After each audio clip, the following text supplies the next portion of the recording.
started watching the show, it brought back memories of Medusa, Greek mythology. And I'm curious how much that's an inspiration for you guys, and if you were big on it growing up. And Mythology, absolutely. Yeah.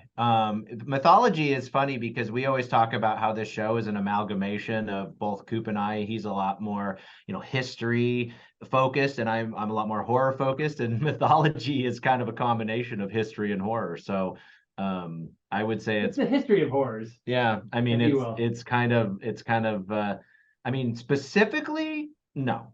No specific story, but the idea of all mythologies, absolutely.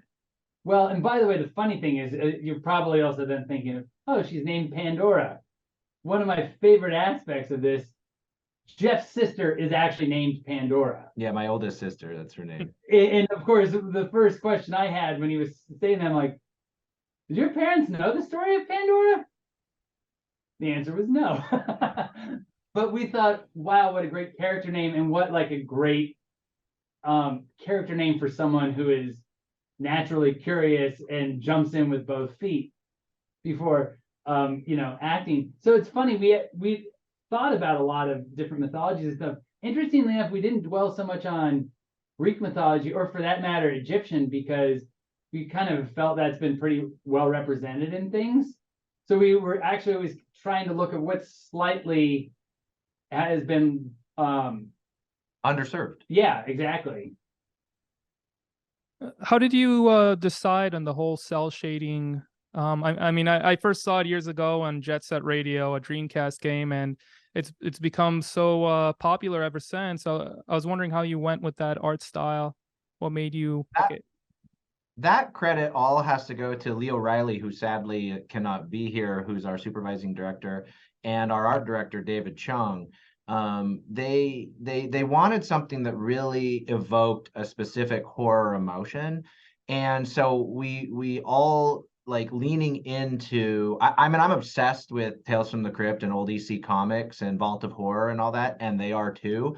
And they presented the idea of kind of doing drawing inspiration from those old EC comics. And it was honestly like get out of our heads. Like it was just this perfect just amalgamation. And so we always joke that it's like 2.5D because it is a CG show, but it has a combination of 2D elements. Not only does it look 2D in a lot of the modeling, but a lot of our backgrounds even are 2D, and there's like some tricks. There's some magician tricks in there a little bit. Like so, the matte painting. Yeah, so we joke that it's 2.5D, and that just lends itself to that overall comic aesthetic that we all just fell in love with. And just to kind of expand on that a little bit, one of the things we really love about our show is the atmosphere. There's just a real strong atmosphere, and a lot of that atmosphere is because of that EC Comics aesthetic that's almost like a knee-jerk reaction, even if you don't realize it. Yeah. One of the interesting things about giving it a 2D look, but it's still 3D models, and what you don't realize is how often camera work that you can do in 3D is really difficult to do in 2D factors in, where you can move the camera. You can follow a character down a hallway in a way that's very difficult to do 2D. You can move the camera, and you start to realize that, like with horror language, like language of horror films, being able to move the camera in certain ways in like a 3D environment really is so valuable. So it gives you a tool that you wouldn't otherwise have in 2D, but you get to have the 2D look also.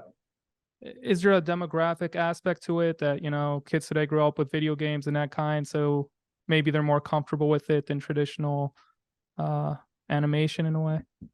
The funny thing is a lot of aspects of this show were never what should be good for them or what should be good for them. And it's more about what would we want to see. So even in the writer's room, we would say, you know what, don't write something that you think kids will want. Write something that you want, and then that's accessible to kids. So with the visual style, it was what we all really, really wanted to see and really wanted in a show, that then also translated into being accessible to kids as well, which kind of was every component of the show.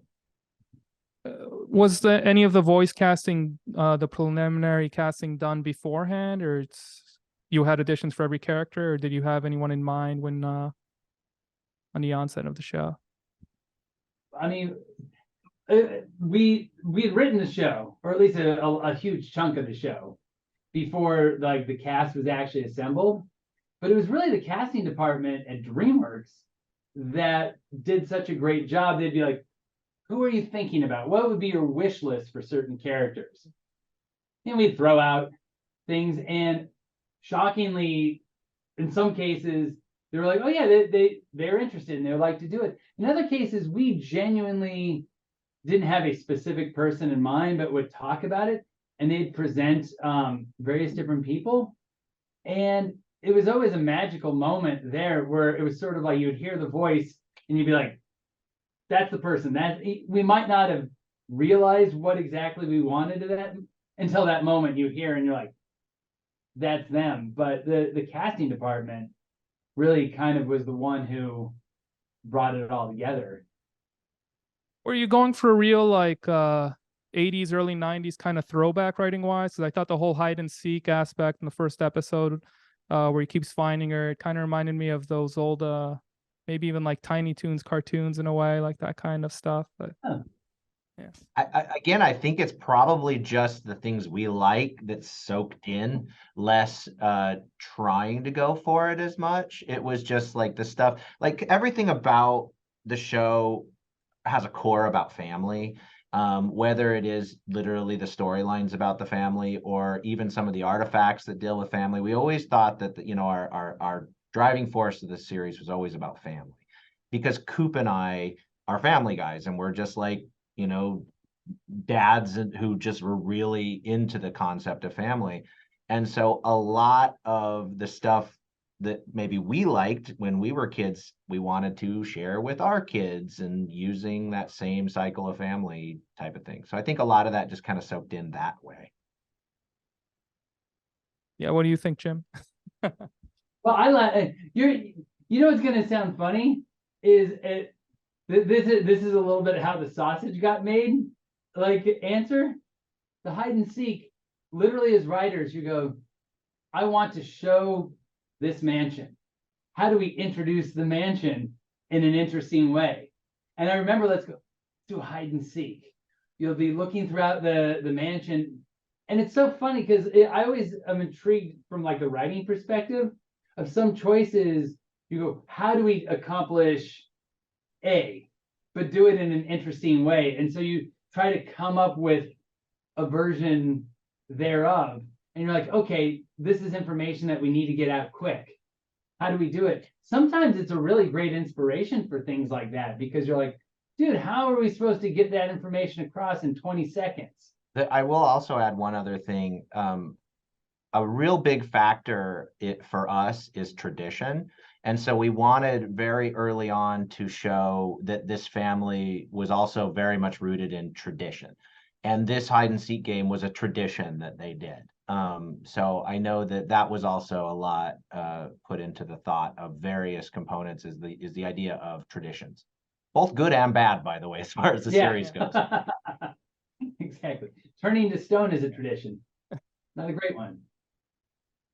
Yeah, I mean, you kind of held back that revelation till the end of the first episode. I don't know if it's considered to be a spoiler since it's in the description, so I'm sure it's okay to talk about. But in general, what was the writer's room like? I mean, is it generally difficult to keep one person's vision intact if you have more writers, or do you feel it's still a collaborative process till the end? Yeah. Just the opposite, man. I mean, our writer's room was awesome. And like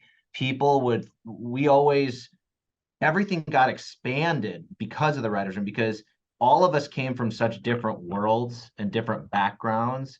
And so any ideas that were thrown out, the other people just didn't have any concept of.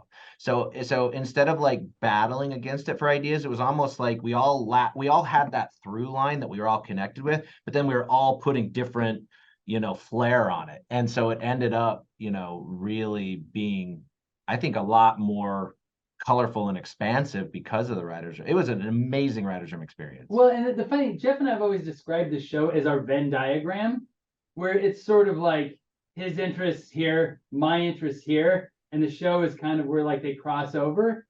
And writers' room and crew, like the artists, the lighting, the special effects people. I got to tell you, there was one of the things that was really fascinating in literally interviewing people like who are there for the special effects or various different things. And once again, this is something we realized after the fact. The moment in the interview, you knew the person was the person.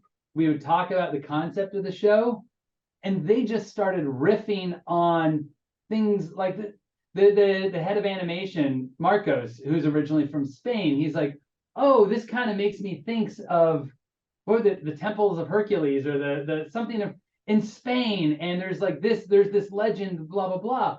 And you'd be like, oh, that's awesome. Tell us more. And we just realized we knew they were part of the crew when they just started creating ideas and bringing something new to it. So it was like every new person, boom, boom, it added the thing. So it wasn't like a person's vision. The show really kind of became a group vision, which was really, really wonderful because you go, I never would have thought of that. But I love that. Yeah. So it was really fun. We're always of the mentality that we're just two brains. And so it's like, bring in your other brains. We want to hear everybody's ideas and opinions. It was always a very collaborative experience, even outside of the writers' room, just every aspect. I just want to mention, I see you're wearing a Tales from the Crypt shirt today. I see you representing till the end, huh? You don't understand how many horror shirts I actually have. Yeah, I mean, I've known you for I don't know how many years now. Like literally every day is a different horror shirt. And I'll be like, how have I not seen that one before? And you're like, no, it's not new. I mean, you have several Tales from the Crypt shirts. Not just the one. I do. I Tales from the Crypt and Chainsaw Massacre are the ones that I probably have the most of the same shirt of. But yeah, I am who I am. I know who I am. That was a classic show for sure. Anyway, thanks a Absolutely. lot for your time.